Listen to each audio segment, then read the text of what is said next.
普天之下，莫非王土；率土之滨，莫非王臣。皇祖母，派人去临安花都传旨吧。太后懿旨：临安花府花颜，温婉端庄，贤良淑德，与太子实为良配。特下懿旨，赐婚太子，缔结良缘。花颜正在树上斗知了，闻言身子一滑，栽下了树干。脸都没看到就胡说八道，我算哪门子的贤良淑德了啊？云池前往临安花都，在花府秋千架旁的躺椅上找到了花颜。彼时花颜脸上盖着一卷书，静静地躺在那里。云池看着他，脑中现出他打开的那页花名册，画卷上的女子在他眼前渐渐鲜活起来。他驻足看了片刻，上前伸手拿掉了他脸上的书卷，露出一张脸。鬼呀！小太监顿时晕死了过去。云池眯了眯眼睛，去洗脸。啊，这日子真是无聊啊，什么时候才是个头？还有半个月，太子殿下就派人来接您了，您再忍忍。他就算派人来接我入东宫，也只不过是从花府挪到太子府，一个笼子进入了另一个笼子，一样不得自由，算什么解禁？东宫的规矩虽多，但您是准太子妃，除了太子，在东宫就是您最大了。权衡利弊的话，这么说来，入东宫竟然还比在花府好了。目前看来是的。东宫有侧妃、良娣、良缘、小妾通房什么的吗？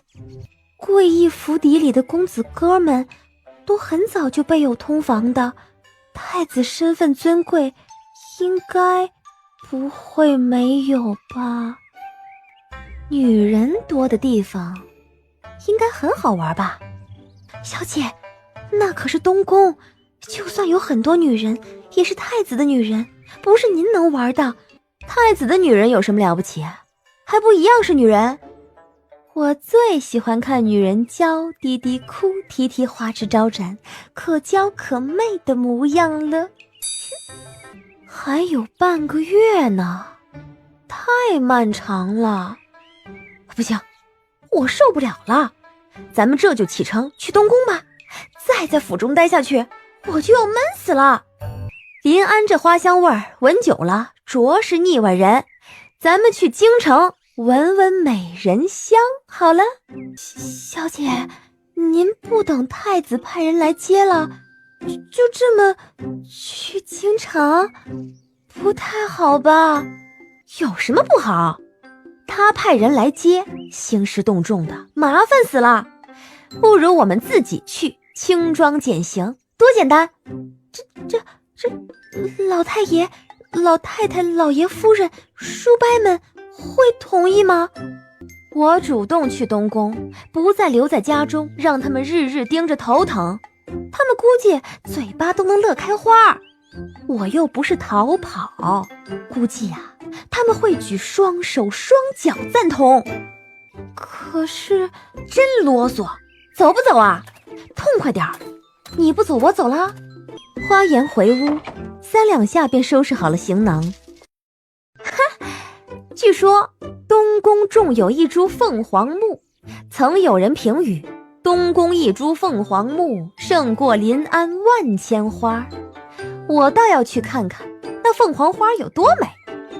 小姐，您理解错了，这句话的深意不是说凤凰花美，而是寓意在说太子美。他是挺好看的，一个大男人长那么好看做什么？将来6宫粉黛岂不是都被他比下去了？走了。小姐，您又要翻墙走？不跟老爷夫人说一声了？不是刚才还说这次不偷跑了吗？你负责给他们留书一封好了，当面说太麻烦，估计一听说我主动进京，没准怕我中途改主意跑了，即便同意也会派大箩筐的人跟着，想想就受不了。哦，那好吧，我去留书，你动作要快点儿，我就等你一盏茶。老爷在将您禁足时，便将西墙命人加高了3尺。郑二虎估计早就在西墙外守了8天了，等着接我出去呢。担心什么？他有梯子，摔不死。花颜费力地爬上西墙的高墙。姑奶奶，您总算是出来了，我去搬梯子啊！您可别骑着墙头跟小的唠嗑了，毕竟是从太子手里偷人呐。这，哎呦，3万两差不多。行吧，我答应你，不过你得跟着我走，从今以后听我安排。郑二虎匆忙地从远处胡同里搬来梯子，一边扶着他让他下墙头，一边爽快地答应。哎，好嘞，您去哪里啊？小的便跟到哪里。喏，你先走一步，将这个送去东宫。这个杏花枝儿送去东宫？没错，送给太子，顺便告诉他不用他派人来接了，我自己去。他的住处可收拾妥当了？2个月前就收拾妥当了，再用不了3、5日，他便会到了。他派人送一株杏花枝来，是告诉我，待京城的杏花开败了，我就如见着这株干巴巴的杏花枝一样见着他了。如今杏花再开个3、5日，可不就都落了？哦，管家恍然大悟。南楚京城最后一株杏花开败时，花颜果然如约而至的踏进了京都城门。大管家，太子妃来了。太子妃进城了吧？啊，车夫在城门口接到人了？不是在城门口，是在咱们府门口，来了2个女子，只身前来。其中一个人说她是莲花颜。快，哪个门口啊？带我去看看。在北门口。快去禀告太子，就说太子妃来了。是。府管家一路小跑到了北门口。太子妃在哪儿呢？啊，太子妃呢？太子妃在墙头上。府管家一怔，仰头一看，果然见墙头上坐着一个女子。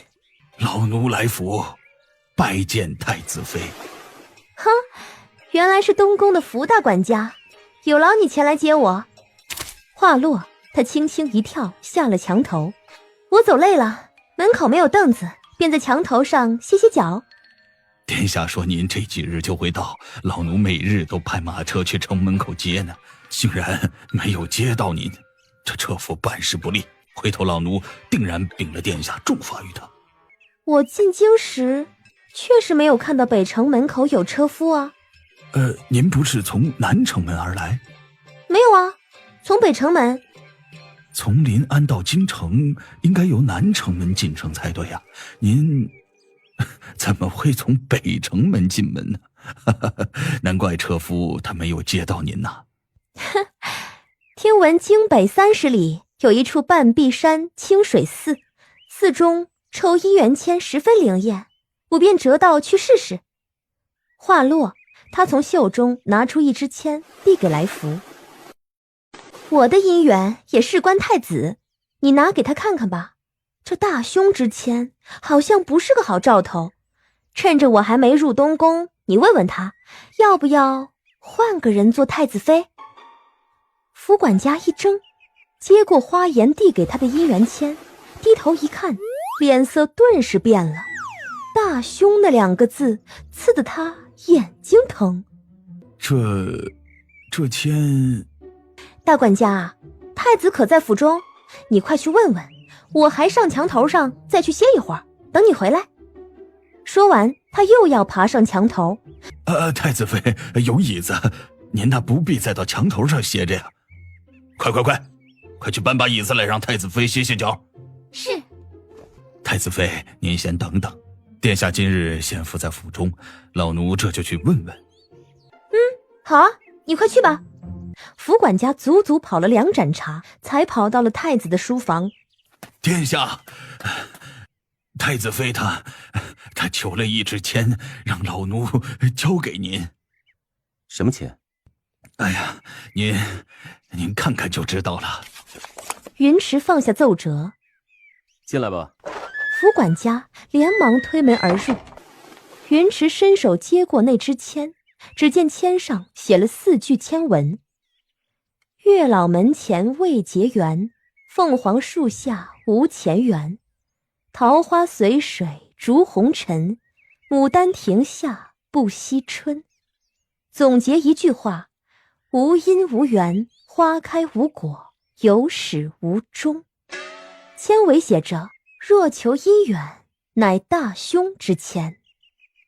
他如今在哪里？回殿下，太子妃如今在北门口。话落，赶紧将见花颜的经过和花颜让他传达的话说了。他真是不遗余力的想让我退了这门婚事啊！你去告诉他，我素来不信什么姻缘签。他若是觉得此签不好，有碍他踏入这东宫的心情，明日我派人去将德远大师请来，重新抽一签就是。啊，老奴这就去。秋月，你躲哪儿去了？小姐，奴婢在这儿呢。进来陪我聊天。小姐，您还是省着点口水吧，没准咱们连东宫的一碗水都喝不上，就得走人了。若云池这么好打发，一支姻缘签就能让他改了主意的话，他就不会从去年到今年折腾了1年，也没让他退了这桩婚事儿。福管家没敢耽搁，从书房一路小跑着来到北门口。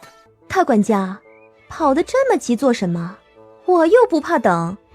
太子妃虽然不怕等，但老奴可不敢让您久等啊。话落，便将云池交代的话一字不差地说了。反正太子殿下金尊玉贵，我与他云泥之别，既然他不在乎，那我也没什么好在乎的了。若是以后相看两厌，恩怨相对，没个好结果什么的，是他自己不信的，也就不能怪我了。你做个见证。不会的，殿下和您是天作之合。太后命人制定花名册之时，对每个人都核对过生辰八字的。说起这件事儿吧，当初御画师前往临安花都，是我太祖母给我报的庚辰。我太祖母一大把年纪了，糊里糊涂的，连我的名字有时候都会喊错。这庚辰报没报错，还真是不好说。太子妃，老奴带您去安置吧。您的院落在2个月前就命人收拾好了。秋月，滚进来吧，你有水喝啦。福管家带着2人进了东宫。殿下给您安排的住处是凤凰院。这凤凰院有2座宫殿，毗邻而居，一座是凤凰东院，一座是凤凰西院。殿下住东院，您呢住西院。以前凤凰西院是什么人在住？本来就是建府之时，给将来的太子妃住的。太子未立妃之前，一直空置着无人居住。如今您来京了，殿下才吩咐人收拾出来给您住的。花颜打量了一下牌匾，跟着福管家进了西院。福管家，这是做什么？禀太子妃，殿下吩咐老奴将府中的账目都拿过来给您。从今日起，府中一应诸事都由太子妃您做主了。什么？你再说一遍。福管家连忙不急不缓的又将话说了一遍。这一次花颜听清了，我还不是太子妃，你家太子是不是脑子被什么东西给踢了？东宫事务虽然繁杂，但老奴一定与东宫诸位管事一起辅佐太子妃，请您放宽心。头顶上冷飕飕的风寒湿了他的衣襟，他有些说不下去了。小姐。花颜听到秋月的轻唤，缓缓的、慢慢的从福管家身上收回了目光。太子殿下果然不同寻常，东宫的人皆令人刮目相看。你却回了太子殿下，说我不会管家，从小花家长辈们就娇宠我，我只会玩乐，除了玩什么都不会，学也学不会。这殿下去上朝还没回来。那就回来再告诉他也是一样的。还有，殿下昨日说赵宰府的生辰就快到了，殿下呢，请您安排，说这贺礼不可轻了，不可重了。赵宰府生辰礼？正是。说起这事儿，我也是奇了怪了。赵宰府也算是你们太子殿下的半个师傅，他与那赵小姐应该是自小相识，竹马青梅，他怎么就没选她来当这个太子妃？福管家倒抽了一口凉气，只觉得太子妃这话也太敢说了。你也不知吗？还是知道不说？老奴确实不知啊。今儿东宫这所有人都在这里，全都来了，还是来的只是仆从，主子不算？除了太子殿下，东宫所有人都来了，全部都在这里，包括守门之人。这东宫的侧妃、良娣、良缘小妾、通房什么的呢？都哪里去了？不会我来了，太子殿下将所有的人都移去别处了吧？回太子妃，东宫没有您说的这些人。什么意思？说明白点儿。就是没有侧妃、良娣、良缘、小妾、通房，这些都没有。你们太子不会是有什么毛病吧？没有。他今年也20了吧？据我所知，贵义府邸的王孙公子们14、15便有通房的了，早的13便启蒙了。他这是唱的哪出？他就是冲着娇滴滴水嫩嫩的美人来的，这东宫没有美人，他还怎么有滋有味的过日子呀？殿下15岁之前一直专攻术业，15岁之后担起了朝中政事，无暇女色，是以东宫空虚。花颜闻言仰头望天。过了好久，花颜从空中收回视线，没力气的对着福管家摆摆手。赵宰府生辰礼，我也不懂送什么，与上一桩事儿一并告诉太子殿下，就说我不会，别拿这种事儿来烦我。花颜不再理他，转身回屋，又扔出一句话：让这些人都撤了吧，该干嘛干嘛去。福管家如霜打了的茄子，蔫蔫的挥了挥手，带着人都退出了院子。云池是娶不着媳妇儿了吗？还是没女人乐意跟他，所以他才抓住了我，死活不放手。我怎么就成了这个倒霉蛋了呢？用过早膳，花颜看了一眼天色，拍拍秋月的肩膀：走，咱们出去玩。小二哥，你看我这婢女值多少银子啊？我今日出门时太高兴，只慕着京城荣华，忘了带银子了，就拿它赌玩了。秋月此时的脸无法形容的难看，默不吭声。如何？可够我赌完一局小庄？姑娘客气了，你这位婢女面容秀美，折而不屈，少说也值100两银子，够赌10庄小庄了。我买它时不过花了5两银子，如今在这顺芳赌坊待价而沽，竟然被估值出100两。顺芳赌坊怪不得天下扬名，果然如传言一般，店大不欺客，善德兼备。今日不亏我来这一遭，多谢了，成交，带我去吧，我就从小庄赌起，但愿我今日手气好，能见识见识那名扬天下的9大赌神。姑娘啊， 9大赌神可不是谁都能见识到的。我知道啊，9大赌神这些年皆是神龙有名，却无人得见嘛。我只说但愿。但愿姑娘如愿以偿。就让我这婢女先跟着我吧，没准一会儿我就把她给赢回来呢。先借她侍候着我，回头我若是输了，人就是你们的。好，阿九，这位姑娘没准啊，就是我们顺芳赌坊今日最尊贵的客人了，你也跟着去伺候吧。我顺芳赌坊的9大赌神难望相背，果然是天外有天，人外有人，好得很。公子客气了。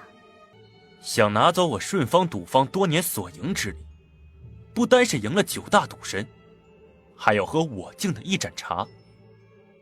敢问姑娘，可敢当我一敬？子展公子的茶，自然是天下最当喝的茶，荣幸之至。话落，一仰脖，不管茶水烫不烫，一口喝下了肚。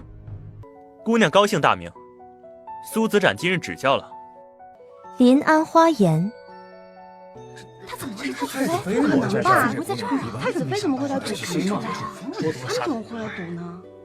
哦，原来是太子妃，是子展眼拙了，没看出来。很快就不是了。有意思，235万两，除了太子妃婢女包裹里的55万两银票，还有这些价值180万两的筹码。我顺芳钱庄没有这么多现银，需要从京外调动。太子妃可容宽限时日，定会送去东宫府上，如何？话落，他随手解下身上的玉佩，递给花颜。1个月后，凭此物取银。花颜一笑，伸手接过玉佩。既然如此，这55万两银票被我家阿月背着也是麻烦，我拿出10万两，剩余45万两与那180万两的筹码一起，都先寄存在顺芳钱庄吧。公子也不必急着筹钱，更不必送去东宫，也许我住不了几日，便打道回临安了。好。他一个好字刚落，有一行人匆匆跑上了楼。老奴拜见5皇子、11皇子、子展公子。福管家，什么风把你给吹到我这顺芳赌坊来了？回子展公子，老奴是奉了太子殿下之命，来接太子妃回府用晚膳的。太子妃今日是我顺芳赌坊的贵客，我自然当该亲自相送。也有多日未见太子殿下了，正好见见殿下风仪是否较之以往更盛了。多谢子展公子了。深夜来接太子妃，太子殿下真是好兴致。他对京城不熟，夜深路重，本宫怕他走丢了，恰逢今夜闲暇，过来接上一接。子展今日也好兴致啊，竟然来了顺芳赌坊视察。太子殿下怕是有所不知，太子妃今日可是给我上了一堂好课。天外有天，人外有人。论赌技，他冠绝9大赌神之上，拆了我顺芳赌坊的台，不过1日之间的事儿。难怪陛下弃了赵宰府的独女，偏偏选中了临安花颜，果然名不虚传呀。花颜仰头望天，9天银河横在天空，一轮明月更是映衬得碧空如洗。他觉得苏子展这话格外顺耳。子展此言差矣，选妃当日本是依照天意，没有弃之一字可言。本宫的太子妃该着是临安花颜而已。上车。当真是这样吗？我看未必。太子殿下惯会以天命之说来做定论，其实无非是自己心意主宰万事而已。不过殿下这回怕是要错了，东宫的太子妃似乎强扭不来呀。子展身子骨不好，夜风凉寒，还是早些回去吧。至于本宫的太子妃，便不劳你费心了。太子妃存在我顺芳钱庄225万两银钱，没有我的玉佩，取不了。他收了我自小佩戴的玉佩，以后我与太子妃打交道的日子，怕是长得很。太子妃，再会。子展公子，再会。还不上车？他默了片刻，微微扬起一下眉梢，干脆利落的上了马车，坐在了云池对面。你说了苏子展的玉佩，你可知他从小到大随身佩戴的那块玉佩代表了什么？他不是说了吗？代表我可以用它从顺芳钱庄支走我今日赢的银子。云池一时沉默下来，难不成殿下以为他看中我了？我这准太子妃的头衔，在还没有被御史台弹劾的撸掉时，他就提前走马上任，定下了我。云池面色忽然寒凉如水，殿下莫不是以为我十分抢手？不但得你亲眼看中选为太子妃，就是武威侯府的子展公子，也因为今日我这惊骇世俗的赌技对我青睐。哼，他输了多年顺芳赌坊的经营之力给我不说，反而受虐的觉得我千好万好。云池面容冷冷沉暗，殿下还是及时的悬崖勒马吧。我花颜呢，其实就是个俗物，当不得殿下抬举，花家几百辈子也没什么大出息，所以呢，只能是偏安一隅，世代居于临安。您说您定下我图什么呢？家世虽尚可，但也不能成为您的助力。品貌虽有，但您自己照镜子看您自己就是啦。我比起您却是望尘莫及。另外呢，才学都是些歪门邪道，归以礼数嘛，对我来说那都是天边的扫帚，扫得远远的。您的太子妃怎么论都不该是我这样的，不是吗？花颜，我告诉你，你就是我的太子妃，这一辈子临安花颜只能嫁太子云池。皇家的玉牒上写在我身边的那个女人只能是你。云池，你凭什么？只凭我随手翻开花名册选中了你，便是天命。你若是给我一本花名册，我随手翻开选中的定不是你，狗屁天命！云池不语，似乎没听见，不再接话。太子云池13岁时为赵宰府之女清溪画一幅美人图，知道的人极少。云池豁然睁开眼睛，你明明喜欢赵清溪，偏偏选我，是欺自己还是欺我？有情而斩情，是何道理？花家若是对你有用，便随便用；若是太子殿下需要我花颜援手之处，也请明说。只要你摘了我头顶上这太子妃的头衔，我便是为你赴汤蹈火也在所不辞，同时感激不尽。如何？不如何？太子殿下何必自苦？云池忽然伸手，一把拽住他的手腕，猛地将他拉入怀中。堂堂太子，这是做什么？强抢民女吗？花颜，13岁的年纪怎真正知情事儿？是，我是为他画过一幅美人图没错，但你怎知我就喜欢他？你非要激怒我，无非是看不上我给你的太子妃身份。可是你即便看不上，我也由不得你。哪怕明日御史台弹劾你的奏折堆满东宫，你是我太子妃的身份也改不了。云池，你告诉我，到底是为什么？你堂堂太子缺女人吗？缺。这一年到今日为止，你也该闹腾够了。既然明了我心意，以后便别闹腾了。不管你闹腾成什么样，即便掀塌了天都没有用。你杀了我得了。素来若是我真正看重的人或者东西，都抓在手中才安心。花颜恨恨地想着，他这是在告诉他，赵清溪不是他真正看中的人吗？谁稀罕他的看重？回到宫中，花颜依旧躺在云池的怀里装死尸。他不想活了，想死成不成？我抱你下车。花颜心中恼怒不可抑制，没吭声。我不介意抱你，你若是没意见，稍后不要翻脸啊。花颜腾地起身，云池，你好得很。过奖了，太子妃。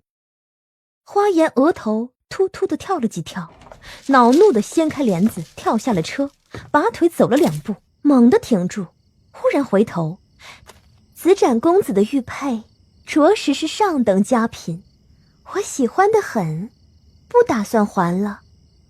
云池整理衣摆的手一顿，容色顷刻间凉如水。府管家刚要上前，听到花颜这句话，猛地一个哆嗦，恨不得刚刚自己没长耳朵。送信去御史台，我不希望明日看到弹劾我太子妃的只言片语。是。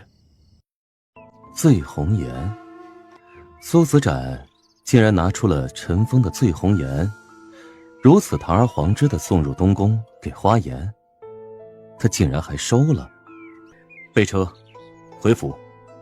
小钟子连忙快速地吩咐了下去。云池踏入凤凰西院，容色顷刻间便凉透了，闭了闭眼，才恢复平静，缓步走进了那飘出浓郁酒香的屋中。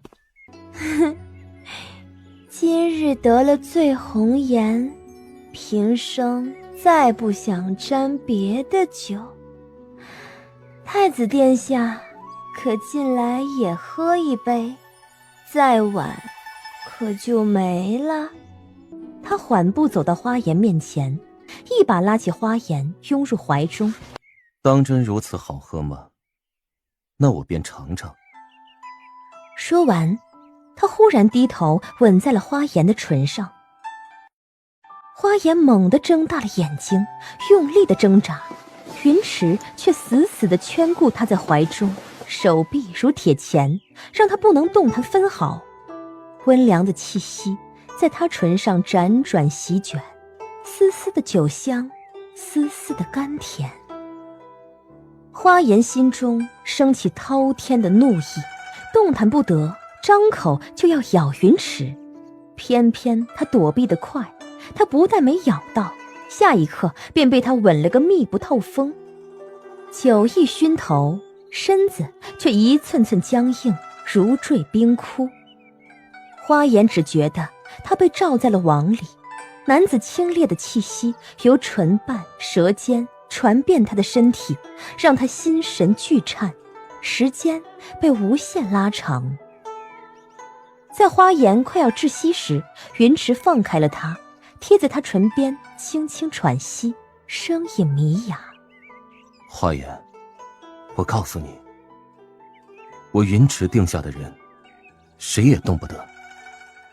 苏子展也不行，你记住了。果然是好酒，品尝了，平生再不想沾别的酒。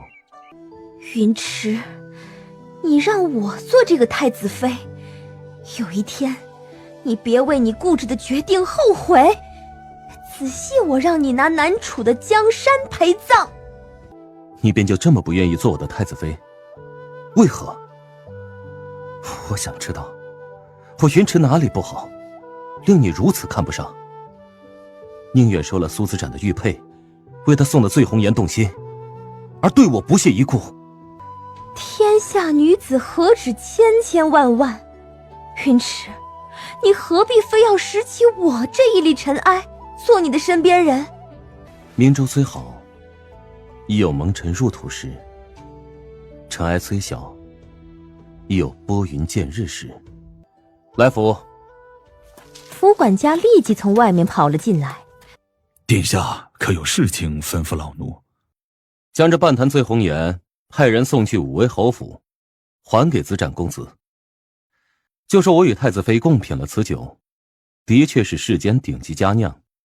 再告诉他，佳酿虽好，奈何本宫尝着不如我太子妃的唇齿之香，更胜酒香。花颜身子软了软，血气冲头，被气晕了过去。云池眼疾手快的一把拖住昏厥过去的花颜，揽在怀中，浅浅的笑了笑。就这么说，一字不准差了。去吧。福管家应声一字字记下，重重的点头，退了出去。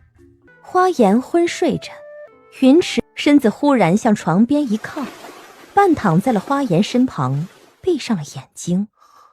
苏子展，他可真敢！云池，这个混蛋，堂堂太子，竟然做登徒子。办法用尽，依然斗不过他。他今生的克星难道就是他了？太子妃您醒了，您可是饿了？殿下昨夜走时吩咐了，让厨房留了厨子守夜，就怕您半夜醒来会饿，厨房一夜未熄灯。你说他昨夜走时吩咐？殿下昨日来了西苑后，一直到亥时方才睡醒离开，是走前吩咐下的话。你的意思是，昨日我醉倒昏睡后，他一直没走？云池呢？他在哪里？太子殿下此时应该是去早朝了。我要沐浴。奴婢这就吩咐人抬水来。说完，立即快步去了。昨日太后身边的小李子公公来传话，说太后请您进宫，恰逢您醉酒，殿下已宿在这西苑，他便没打扰。等了小半日后，回宫回话了。今日殿下出宫上朝时，他又来了一次，恰好在宫门口被殿下遇到。殿下说您身体不适，恐怕要歇几日才能进宫去给太后请安，便又给推了。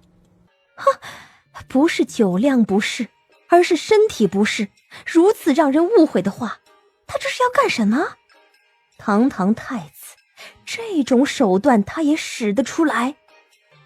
春夏暖风和煦，花颜便出了房门，躺去了院中的藤椅上晒太阳。